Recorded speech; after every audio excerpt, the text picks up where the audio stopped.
Now, here's something to think about. If you thought beauty competitions were relics of the past, designed to entrench outdated and discriminatory attitudes about women and beauty, well, think again. This year's Miss SA competition is about as inclusive and forward-thinking as you can get. Straight, trans, queer, large, small, short, tall, married or divorced, says the press release. Everyone between the ages of 20 and 30 is welcome to enter. Well, to tell us more, I'm joined by the CEO of Miss SA, Stephanie Weil. Stephanie, thanks so much for joining us. I mean, it's completely fascinating. Talk to us about the changes. Who exactly can enter? So, I mean, as you said, really, it's so broad, Sally, and it's been a long time coming, and something that I feel has been really necessary for many years to really make this platform as inclusive as possible. I mean, the truth is that we as women can be so many things, and we really need to showcase that on this platform. You know, this platform speaks volumes, not only locally but internationally too. So, really, to be able to showcase what a woman is in South African terms is really important. So pretty much anybody can enter as long as you're female from the age of 20 to 30. Obviously, that is kind of the biggest limitation. I mean, it's 20 to 30 years old. You enter online. It's a very simple process, and we're looking forward to seeing the incredible women that come through the platform this year. All right, so you say that trans people are welcome, which is wonderful news. Yes. Someone who is born male but who identifies as a female, will that person be allowed to enter? So because of international regulations, they do have to have their gender marker changed to the point that we can then accept. What does that mean exactly? A gender marker So gender marker, meaning that you've gone through the processes to kind of be reassigned to female from male, is really important for us, because that's kind of where the international regulations are sitting, which is what we are controlled by. So for us, making sure that that is in place through the processes that the Home Affairs defines to change that gender marker on your identity document is what we would look for there. Okay, so does that mean that they don't need to have had gender reassignment surgery? And that's correct, as long as your gender marker has been changed.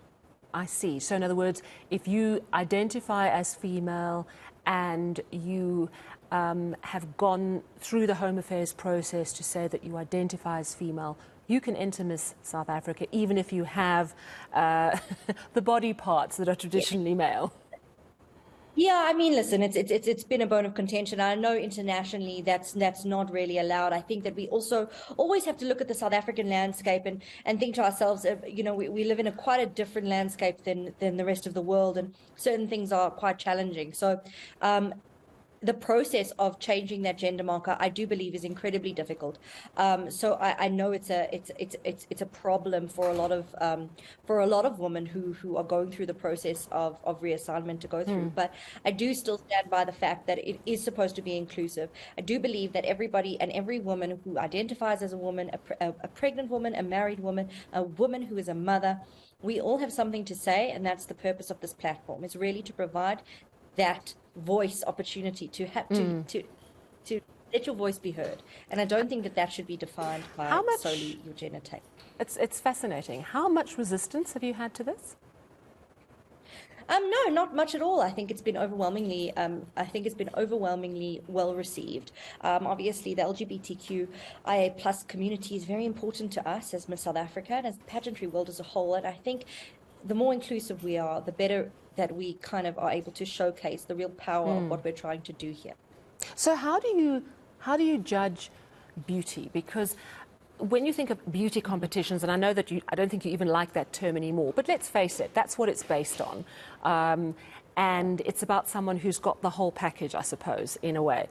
How do you judge beauty with so much variety? Is there a specific look that you're going for? I mean, traditionally, it's been someone who's very tall and slim, and traditionally would make great money in a modelling career. How do you judge beauty now? Is there a new Miss South Africa look that doesn't hold to those perhaps very old-fashioned norms? I think definitely, and I think we've seen that with the young women who've reigned in the last 4 years. You know, a Zozibini to a Shudufatso to a Lalela to a current Ndavi, do not look anything alike. And I think that's why we've been so successful. But arguably, they're all you- extremely, I think no one would say they weren't beautiful, right? No, I mean, sure, but they are all beautiful, but in their own way. And if you look at what internationally has happened, that wouldn't necessarily be defined. A woman who is got a bald head or a woman who carries her natural hair had never been seen on the international stage until we came along, which is crazy, right? From a pageantry perspective. So we're really trying to break molds, but getting back to your question of how you define it or how you look for it, I think that's what you're really going to see this year. You're going to be able to see these young women in action with our brand new reality series that's going to be launching. Really, Right. you're going to get a behind-the-scenes look as to what it takes to become Miss South Africa through various challenges.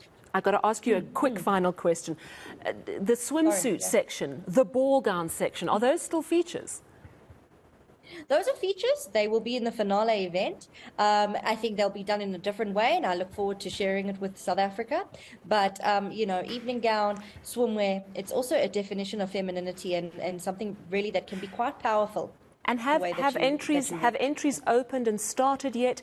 Have you had a lot of interest? Yes, entries have opened. Entries actually close on Friday this week, the 5th of May. Interest is, as usual, wonderful, and it's exciting to see how many young women are really taking a leap of faith.